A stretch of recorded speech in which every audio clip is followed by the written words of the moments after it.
Good morning all of you. Today we start our part 4 of class 11th.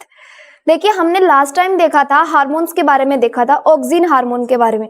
अब अपना continue करेंगे। Gibberellin बचा हुआ है, साइटोकाइनिन है, एब्सिसिक एसिड है और इथाइलिन है। बचे हुए जो हैं वो देखेंगे। इसके अलावा फोटोपीरियोडिज्म क्या होता है उसके बारे में देखेंगे। तो वो आज हम लोग स्टार्ट करते हैं अपने जिब्रेलिन हार्मोन्स के थ्रू। देखो जिब्रेलिन जो होता है ना वो किस चीज के लिए रेस्पॉन्सिबल होता है।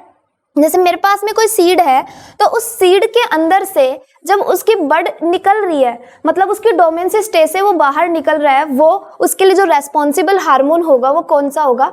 Gibberellin hormone. ठीक है, तो जिब्रेलिन सीडलिंग के लिए रेस्पॉन्सिबल हार्मोन होता है। देखो इसका जो नेचर देखे, सबसे पहले जिब्रेलिन हार्मोन का नेचर कैसा होता है? एसिडिक होता है। मतलब अब दो तरीके के नेचर हो सकते हैं, या बेसिक या फिर एसिडिक। तो एसिडिक नेचर किसका होता है? जिब्रेलिन हार्मोन का। Weakly acidic growth hormone having gibberellin ring structure. देखो इसके अंदर देखो, इस स्ट्रक्चर के अंदर चांस है ये आ भी सकता है और नहीं भी आ सकता है, क्योंकि ये थोड़ा सा जब अपन नीट के लेवल पे जाते हैं ना, तब नीट के लेवल में ये क्वेश्चन आ जाता है। लेकिन हम लोग तो नीट वाला ही देख रहे हैं, तो इसको भी देख लेते हैं थोड़ा सा। इसके अंदर एक हेक्सो रिंग आएगी। इस रिंग के ऊपर OH ग्रुप जुड़ा होगा और नीचे की तरफ एक मीथेन ग्रुप होगा, और इसके साथ में यहाँ पे एक पेंटोज जो शुगर है उसके जैसे यहाँ पे बाइंड हो जाएगी। फिर से एक क्या आएगी? एक पेंटोज शुगर आएगी, जिसके अंदर जो ये वाला ग्रुप है ये जुड़ा हुआ होगा। इसको यहाँ पे जो जिब्रेलिक एसिड है ना, इसका दूसरा नाम क्या दिया हुआ है?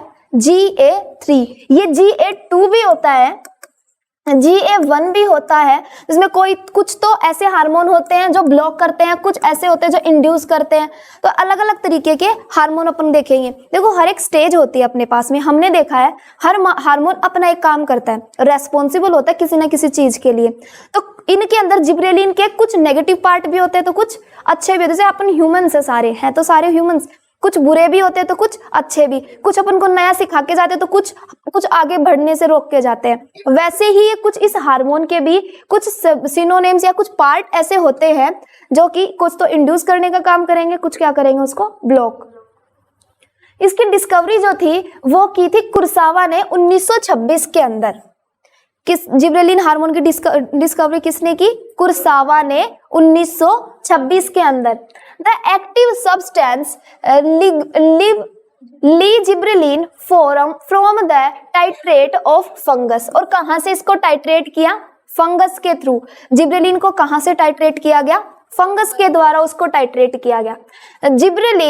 Gibberella fujikuroi causing bakanae disease in rice plant. देखो इसको सबसे पहले कहाँ देखा गया? एक डिजीज हो गई थी राइस के अंदर, चावल जो होता है ना उसके अंदर। वहां पे इसको पता किया गया सबसे पहले कि ऐसा भी कोई हार्मोन होता है या इसकी एक्टिव फॉर्म होती है कि ये ब्लॉक कर रहा है कि उसको इंड्यूस कर रहा है। इसकी जो लोकेशन होती है वो क्या होती है? The major sites of gibberellin produce in plants are apical shoot bud leaves near the shoot tip, root tip and developing seeds. कहाँ कहाँ होंगे? डेवलपिंग सीड जो होगा ना, मैंने अभी तुम्हें स्टार्टिंग में बताया था, जो सीड डोमेंसी से बाहर निकलेगा डेवलपिंग सीड के अंदर होगा। इसके अलावा जो टिप होती है ना रूट की, जैसे ये रूट की टिप है यहाँ पे होगा, शूट की टिप के ऊपर होगा ये, तो ये अपन को वहां देखने को मिल सकता है। अब बात करें इसका फिजियोलॉजिकल फंक्शन के, जिब्रेलिन का काम क्या होता है? तो इसका काम क्या होता है? Enhance seed germination, enhancing the amylase synthesis in overcome dormancy. वही बात है स्टार्टिंग वाली। इसका काम क्या होगा? डोमेंसी स्टेज से बाहर निकालना। ये क्या करेगा? इनहेंस करेगा जर्मिनेशन को। जर्मिनेशन क्या होता है? कोई भी सीड है वो फटके और उसके अंदर से जो कोटिलिडन्स वगैरह बाहर निकलेंगे, वही जर्मिनेशन होगा। आपने लास्ट टाइम भी देखा था जर्मिनेशन के बारे में। तो ये जो जिब्रेलिन हार्मोन है ये क्या करेगा? उसको जर्मिनेशन करने में मदद करेगा और डोमेंसी स्टेज से उसको बाहर निकालेगा। अब बात आती है साइटोकाइनिन की। ये थर्ड हार्मोन है। ये भी क्या है? एक तरीके का प्लांट हार्मोन, जो कि सेल डिवीजन होता है ना उसके लिए ये भी रेस्पॉन्सिबल होता है। इस साइटोकाइनिन हार्मोन जो है उसका नेचर कैसा होगा? बेसिक। ऊपर वाले का कैसा था? जिब्रेलिन का एसिडिक, और इसका basic. Being derivatives of either aminopurine and phenyl urea the promote cytokinesis. इसके अलावा एक तो होता है अमाइनोप्यूरिन और दूसरा होता है फिनाइल यूरिया, जो है वो किसको प्रमोट करते हैं, साइटोकाइनेसिस को, यानी कि सेल डिवीजन के लिए ये इसको प्रमोट करेंगे। ये दो तरीके के जो हार्मोन्स होते हैं वो इस हार्मोन को। इसकी जो डिस्कवरी थी वो किसने की थी, Skoog and his coworkers observe that from the internodal segment of tobacco stem. Tobacco क्या होता है, तंबाकू। जो तंबाकू की जो स्टेम थी उसके अंदर सबसे पहले इसको देखा गया, और जिस साइंटिस्ट ने इसको सबसे पहले ऑब्जर्व किया वो कौन था, सुकोंग और उसके कुछ कोवर्कर्स थे। The callus is a mass of undifferentiated cells proliferated only if in the addition or to oxygen the nutrient medium was supplemented with extract of yeast। इसके अंदर अनडिफरेंशिएटेड जो सेल्स थी ना, उनको जैसे ही ऑक्सीजन दिया जा रहा था उनमें सेल डिवीजन स्टार्ट हो रहा था। देखो ऑक्सीजन का क्या काम था, सेल डिवीजन का।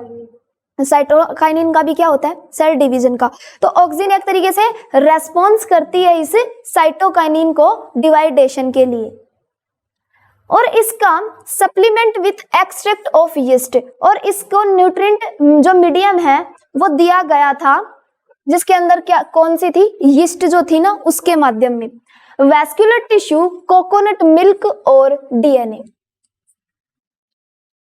जो न्यूट्रिएंट मीडियम रखा उसमें क्या क्या चीज थी, yeast, vascular tissue, coconut milk and DNA. The first cytokinin was discover by Miller. ये याद रखना, सबसे पहले इसको देखा किसने और इसको खोजा किसने, मिलर जो था उसने सबसे पहले इसकी खोज की थी 1955 के अंदर। From degraded autoclaved herring sperm DNA it is called chitin and does not occur naturally in plant। और इसके अलावा इसको सबसे पहले जो स्पर्म का डीएनए था उसके अंदर भी देखा गया, और इसको क्या कहा गया, does not occur naturally in plant, कि ये जो हार्मोन है वो नेचुरली किस में नहीं पाया जाता है, प्लांट्स के अंदर नहीं पाया जाता।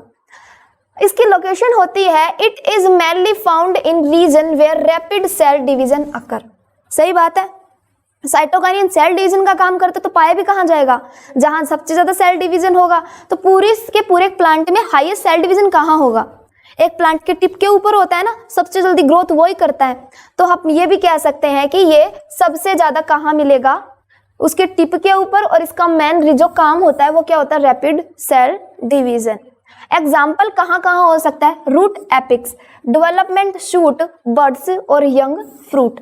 देखो छोटा सा फ्रूट होता है, लेकिन कुछ टाइम बाद में उसकी साइज बड़ी हो जाती है ना, तो उसमें क्या हुआ, रैपिड, क्योंकि एक फ्रूट पकने में कितने महीने, 2-3 महीने, इससे ज्यादा वो टाइम लेता नहीं है। तो तुम सोचो कितनी फास्ट डिवीजन हुआ होगा, जिसकी इतनी सी साइज थी जो था भी नहीं शायद, और कुछ टाइम बाद में वो बढ़ता बढ़ता तुम्हें इतना बड़ा एक फ्रूट मिल रहा है। तो मतलब सेल डिवीजन क्या है, उसमें हाईली ग्रोथेबल है ना, उसके अंदर बहुत ज्यादा है उसके अंदर।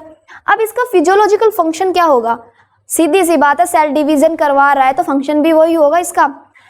Cell division activate and enhance by cytokinin. Cell division जो है उसको किसके द्वारा इनहेंस किया जाता है, साइटोकाइनिन के द्वारा। Cytokinin control initiation of plant organ. जब एक प्लांट है वो शुरुआत करता है ना अपनी ग्रोथ की, जब वो डेवलपमेंट करना स्टार्ट कर देता है, उस दौरान क्या करता है, ये जो हार्मोन होता है ना अपना साइटोकाइनिन, ये इसको रेस्पॉन्स करता है और इसकी इनिशिएशन ग्रोथ है उसको इंड्यूस करता है। ठीक है, अपना हो गया ऑक्सीजन, हो गया साइटोकाइनिन, हो गया और जिब्रेलिन। अब जो फोर्थ आता है वो होता है इथाइलिन। देखो इथाइलिन जो एक ऐसा अकेला हार्मोन है जिस किस फॉर्म में पाया जाता है, गैसियस फॉर्म के अंदर। इथाइलिन हार्मोन का जो नेचर होता है, it is only gaseous phyto hormone. ये अकेला ऐसा हार्मोन होता है जो कौन से फॉर्म में पाया जाता है, गैसियस के अंदर। Which stimulate transverse isodiametric growth but retard the longitudinal one. ये हार्मोन जो होता है वो क्या कर देगा कि जो लॉन्गिट्यूडनल ग्रोथ होती है उसको तो रिटार्ड कर देगा, और इसके अलावा जो उसकी ट्रांसवर्ज या आइसोडाइमेट्रिक ग्रोथ होती है उसको क्या करेगा, स्टिमुलेट। तो ये पॉइंट याद रखना। रिटार्ड कौन सी को करता है और स्टिमुलेस कौन सी को करता है ये। It is synthesize from amino acid methionine in plant. और ये कौन से अमाइनो एसिड्स जो है उसके द्वारा ये सिंथेसाइज करी जाती है, मिथियोनिन के द्वारा। तो याद रखना ये जो अपनी नीट की जो होती है ना एग्जाम, उसके अंदर होगा, पूछ सकता है तुम्हें 4 ऑप्शन दे दे कि ये अमाइनो एसिड है, इनमें से कौन सा ऐसा अमाइनो एसिड होगा जो इथाइलिन को सिंथेसाइज करता है, उसका सिंथेसिस करता है। तब तुम्हें पता होना चाहिए कि मिथियोनिन है वो करेगा इथाइलिन को। देखो इसका तुम याद रखने का एक अजीब सी ट्रिक देखते हैं अपन, इथाइलिन और मिथियोनिन, मतलब कुछ कुछ ऐसे सिमिलर सा वर्ड बोलने में हो रहा है ना, तो याद रख लेना ऐसे। इसकी डिस्कवरी जो थी वो की थी H.H. काउंसिल ने 1910 के अंदर। confirmed that release of a volatile substance from ripened organs that has oranges that hasten ripping of stored unripened bananas. देखो इन्होंने सबसे पहले किस में देखा, एक ऑरेंज का जो फ्रूट था ना, जैसे वो पकने लगा तो उन्होंने देखा कुछ ऐसा सब्सटेंस है जो कि वहां से क्या हो रहा है, मोशन कर रहा है, वो गति करता हुआ उनको दिख रहा था। तब उसके बाद में उन्होंने एक स्टोर किया, दूसरी तरफ अनरिप्ड बनाना जो था उसके अंदर भी इसको क्या किया कि अनरिप्ड है तो मिथाइलिन क्या है उसमें कम है, तो मिथाइलिन उसमें कम दिखी, लेकिन जैसे ही अनरिप्ड बनाना को अपन इथाइलिन दे देते हैं तो क्या वो रिप्ड हो जाएगा, क्योंकि रिपिंग का काम करता है ना। तो याद रखना फ्रूट रिपिंग के लिए जो हार्मोन रेस्पॉन्सिबल होता है वो कौन सा होता है, इथाइलिन। इथाइलिन एक गैसेस फॉर्म के अंदर पाया जाता है। इसको सबसे पहले इस साइंटिस्ट ने इसको क्या किया था, इसको खोजा था। Again in 1934 found that substance causing ripping was ethylene.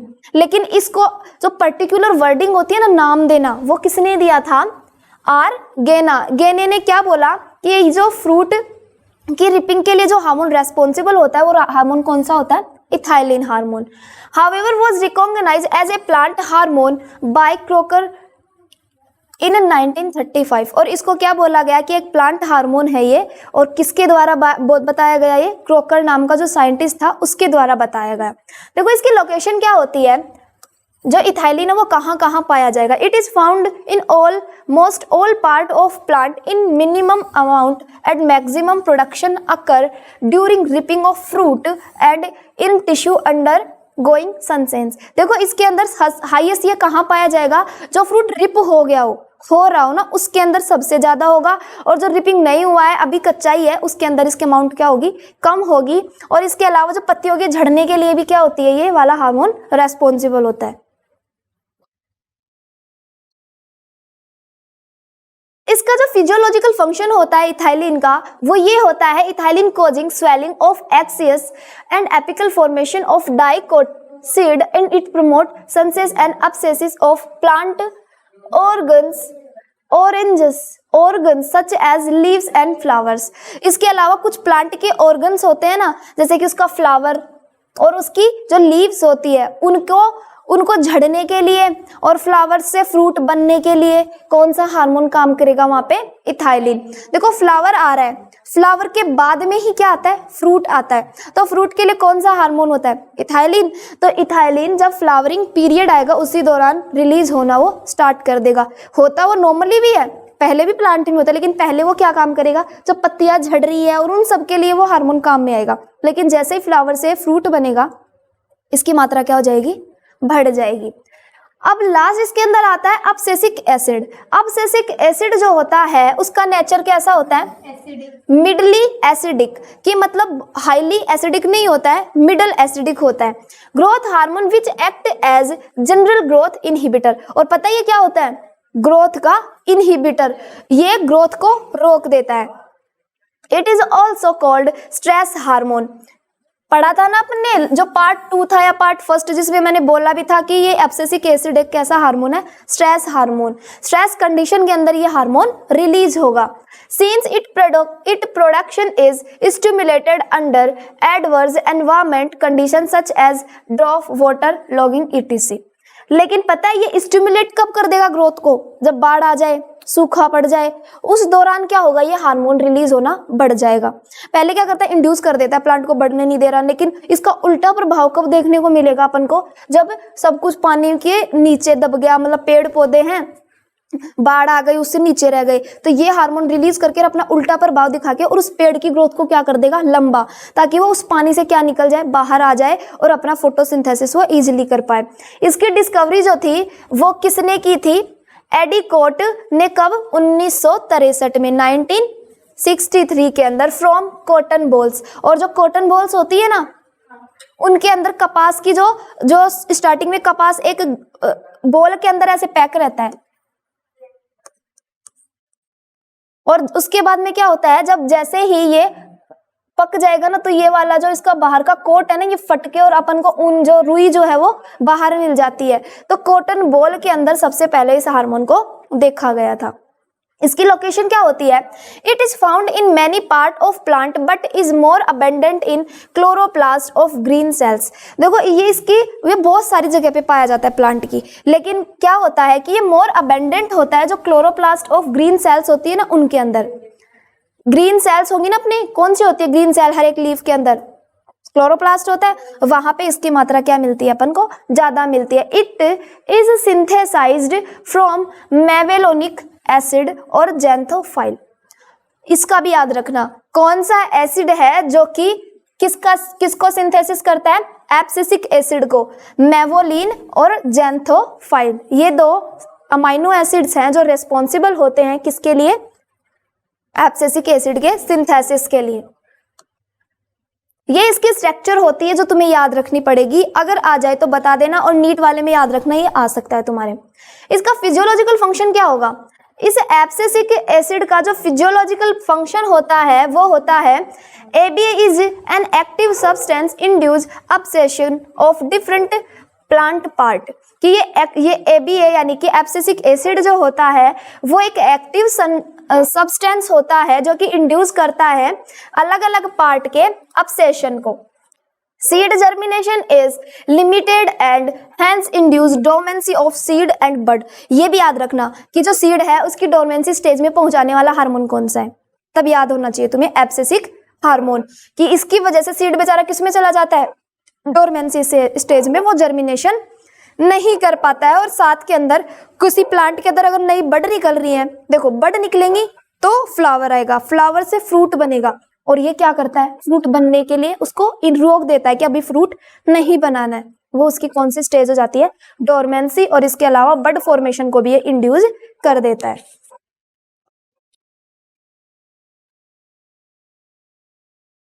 अब नेक्स्ट जो टॉपिक है वो है फोटोपीरियोडिज्म। फोटो मतलब क्या होती है, लाइट।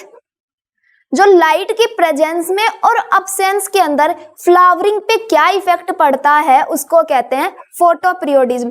तुम्हारे इस चैप्टर में जो सबसे इंपॉर्टेंट चीजें हैं ना, एक तो डी डिफरेंशिएशन, रीडिफरेंशिएशन और डिफरेंशिएशन, वो वाला पार्ट हो गया। इसके अलावा एक ये फोटोपीरियोडिज्म में बहुत इंपॉर्टेंट है। इसके अलावा जो हार्मोन्स तुमने अभी लास्ट टाइम पढ़े हैं वो, उनसे भी क्वेश्चन आ सकता है, तो ये 3 टॉपिक तो अच्छे से पढ़ के ही जाना, इनमें से एक ना एक क्वेश्चन तुम्हें मिल जाएगा वहां पे। फोटोपीरियोडिज्म का मतलब क्या होता है, the effect of photo period और daily duration of light hours on the growth and development of plant. कि जो लाइट होती है उसका प्लांट की ग्रोथ पे क्या इफेक्ट पड़ता है, वो किसके दौरान पड़ते हैं अपन, फोटोपीरियोडिज्म। फोटोपीरियोडिज्म के नाम से ही पता चल रहा है उसका फंक्शनिंग क्या है, मतलब लाइट की प्रेजेंस में प्लांट ग्रोथ करेगा कि नहीं करेगा, वो आएगा इस फोटोपीरियोडिज्म के अंदर। स्पेशली फ्लावरिंग, और सबसे इंपॉर्टेंट क्या है, फ्लावरिंग। देखो कुछ पेड़ ऐसे हैं जो लंबे दिन होगा ना तब जाके वो फ्लावर्स देते हैं, कुछ प्लांट ऐसे हैं जो छोटे दिन के अंदर फ्लावर्स देते हैं। तुमने देखा होगा ना, तुम्हारे घर पे गमले लगे हुए हैं अलग अलग फ्लावर्स के, तुम देखोगे एक सीजन में वो फ्लावर उग रहा है। अभी फिलहाल का गर्मियों का टाइम है, लंबे दिन आते हैं ना, तो लंबे दिन में देखना तुम कुछ प्लांट ऐसे होंगे जो फ्लावर्स देंगे ही नहीं, बस वो खड़े रहेंगे। जब लंबे दिन में ओनली लंबे दिन वाले ही जो प्लांट होते हैं ना वही फ्लावर्स देंगे। जैसे ये दिन चले जाएंगे और उसके बाद में अलग जो दिन आएंगे उसमें देखना तुम लोग छोटे डेज में क्या होगा कि फिर वो प्लांट फ्लावर देने लग जाएंगे जो छोटे दिन वाले होंगे। इसको अपन जो ये देखते हैं ना ये एक्टिविटी, उसको अपन कहेंगे photoperiodism. It is called photoperiodism. आगे है photoperiodism was first studied by Garner and Allard in 1920। सबसे पहले इस फोटोपीरियोडिज्म को किसके द्वारा देखा गया, गार्नर्ड और अलर्ड के द्वारा 1920 के अंदर। They observe that tobacco variety Maryland एक था, mammoth flowered at different time at different place. देखो इसका इन्होंने क्या देखा था कि एक फ्लावर था ये वाला टोबैको का, तो इसमें क्या हो रहा था कि हर जगह टाइमिंग फिक्स नहीं होती ना, जैसे अभी हमारे दिन बड़े और तो कहीं और पे छोटे हो रहे होंगे, तो वो एक तंबाकू वाला पेड़ अपने तो अभी फ्लावर दे रहा है, लेकिन उनके वो क्या दे रहा था, बाद में दे रहा था। अब उनके क्लिक हुआ यार, जब पेड़ सेम है तो फ्लावरिंग टाइम अलग अलग क्यों है, कुछ तो रीजन होगा इसका। फिर उन्होंने कॉन्सेप्ट लगाया, शायद ये लाइट का इफेक्ट हो सकता है, क्योंकि यहाँ पे दिन लंबे चल रहे हैं और वहाँ पे कैसे चल रहे हैं, छोटे चल रहे हैं, तो उन्हीं के बेस पे उन्होंने इसके बारे में कुछ बताया। After controlling other factor like temperature, nutrition etc, they reported that it was the length of the day which affected flowering. और सब कुछ खोज करने के बाद में, लाइटिंग बढ़ा के, फ्लावरिंग देख के, फिर लास्ट में उन्होंने क्या बोला कि जो चीज रेस्पॉन्सिबल होती है ना फ्लावरिंग के लिए, वो कौन होती है, लाइट। लाइट की प्रेजेंस और एब्सेंस मायने देती है एक प्लांट के फ्लावरिंग के लिए।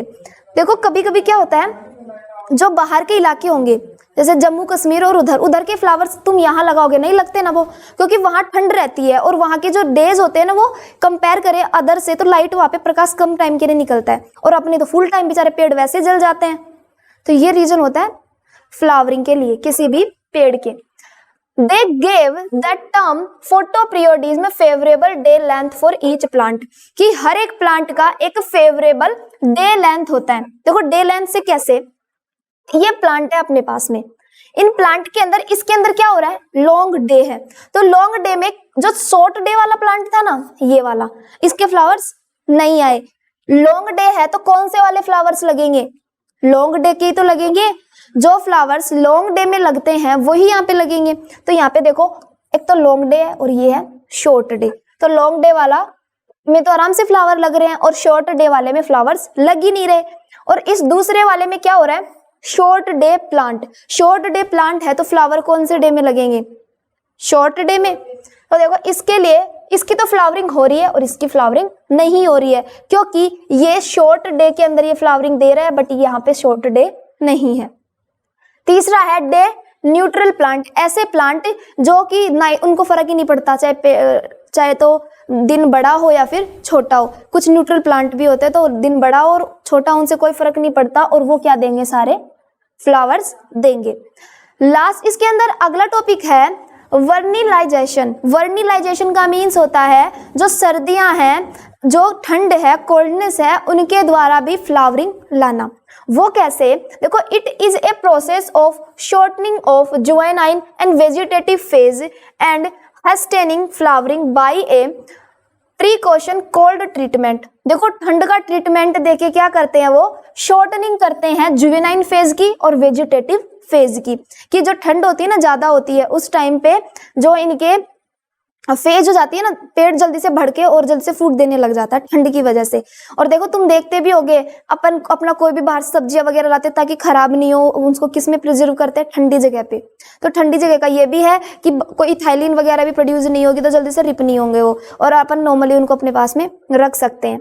इन वर्निलाइजेशन बाय कोल्ड ट्रीटमेंट, याद रखना वर्निलाइजेशन एक कैसा ट्रीटमेंट है, कोल्ड ट्रीटमेंट है, ठंड का ट्रीटमेंट है। Winter varieties can be transferred into spring और समर वेराइटीज, कि जो ठंड में लगने वाले पेड़ की जो वेराइटी है ना कैन बी ट्रांसफॉर्म्ड, किनके द्वारा बनाई जाती है, जो स्प्रिंग में लगते हैं और जो समर में लगने वाले पेड़ हैं उनको वर्निलाइजेशन करके उनको कैसा बना दिया जाता है, कोल्ड वाला, कोल्ड में रहने वाला प्लांट बना दिया जाता है।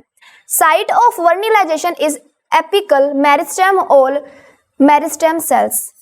देखो वर्निलाइजेशन कहाँ होता है, एक तो एपिकल मेरिस्टेम सेल्स के अंदर और एक होता है इसका मेरिस्टेम सेल के अंदर। एग्जांपल के लिए shoot tip, embryo tip, root apex, ये सारी जगह जो है वहां पे यहाँ पे क्या हो सकता है, वर्निलाइजेशन हो सकता है।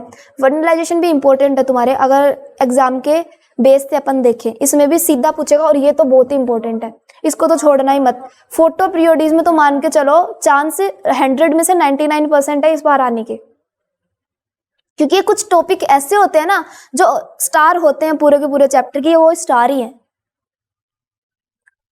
इसके अंदर some plant required low temperature for flowering are cereals, कैरल्स यानी यूरोपियन रेज या ट्रीसिसम, वालगेरिया, बर्सिका, ओलेरेसिया एंड बीटा वेलरेजेसिया ईटीसी। कुछ ऐसे भी प्लांट होते हैं जिनको कैसा टेम्परेचर चाहिए, लो टेम्परेचर, मतलब हाई टेम्परेचर में वो फ्लावर देंगे ही नहीं, जब लो टेम्परेचर होगा माइनस के अंदर यानी कि ठंडा, तभी ये क्या देंगे, फ्लावर्स। और उन फ्लावर्स के कुछ ये एग्जाम्पल है। तो नीट में क्वेश्चन भी आ सकता है तुम्हारे इनके ऊपर से, 4 ऑप्शन दे देगा कोई भी प्लांट के और उनमें से पूछेगा ऐसा कौन सा है जो कि लो टेम्परेचर के अंदर फ्लावर्स देता है। तो ये भी ध्यान रखना इसके अंदर। लास्ट टॉपिक है अपना सीड डोरमेंसी। अपन शुरुआत से इसको पढ़ते आ रहे सीड डोरमेंसी को, तो इतना तो क्लियर विजन हो गया होगा कि डोरमेंसी मतलब सीड जर्मिनेट नहीं करेगा। और थोड़ा सा इसको बेसिकली देख लेते हैं। Many visible seeds germinate immediately after harvested if produced with suitable condition of germination. कि देखो तुम देखोगे कि कुछ सीड ऐसे होते हैं जैसे उनको सुटेबल कंडीशन मिलेगी, उसको एनवायरमेंट उस अकॉर्डिंग मिलेगा तो वो क्या हो जाते हैं, जर्मिनेट। और कुछ सीड ऐसे होते हैं चाहे तुम उनको कितना एनवायरमेंट दो फिर भी वो क्या नहीं हो पाते हैं, जर्मिनेट नहीं हो पाते हैं। तो वो कौन से स्टेज में चले जाते हैं, सीड डोरमेंसी स्टेज के अंदर वो चले जाते हैं। और इनके लिए जो कुछ चीजें जो है वो डोरमेंसी स्टेज के लिए रेस्पॉन्सिबल होता है, वो होता है वाटर, ऑक्सीजन और सुटेबल टेम्परेचर।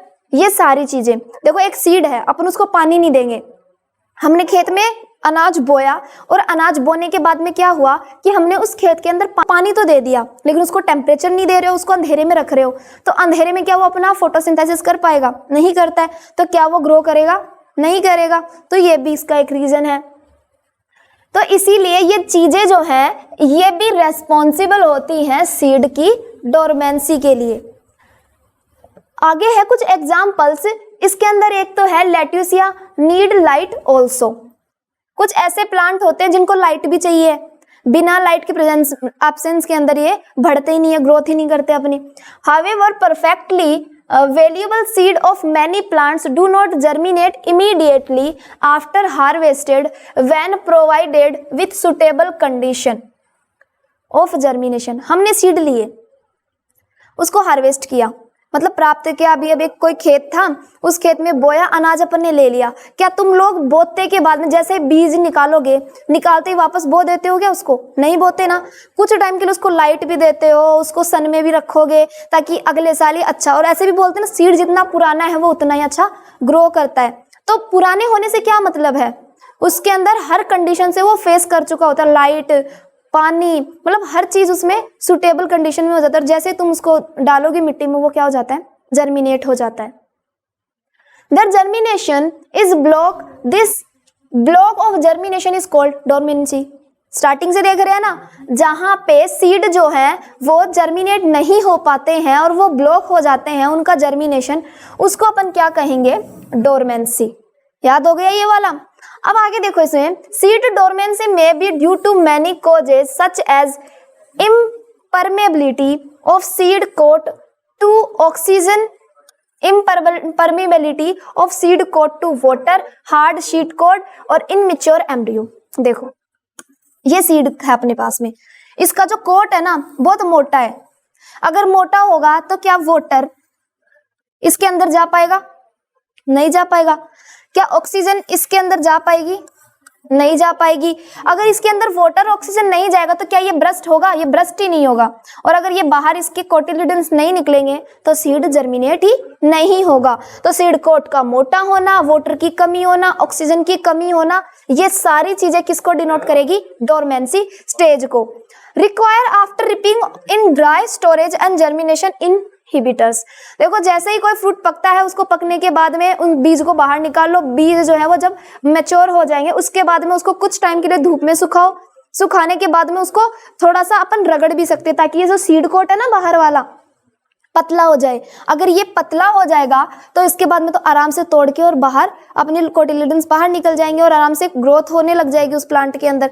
तो जर्मिनेशन के लिए ये चीजें भी बहुत जरूरी है।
Thank you so much for watching this video.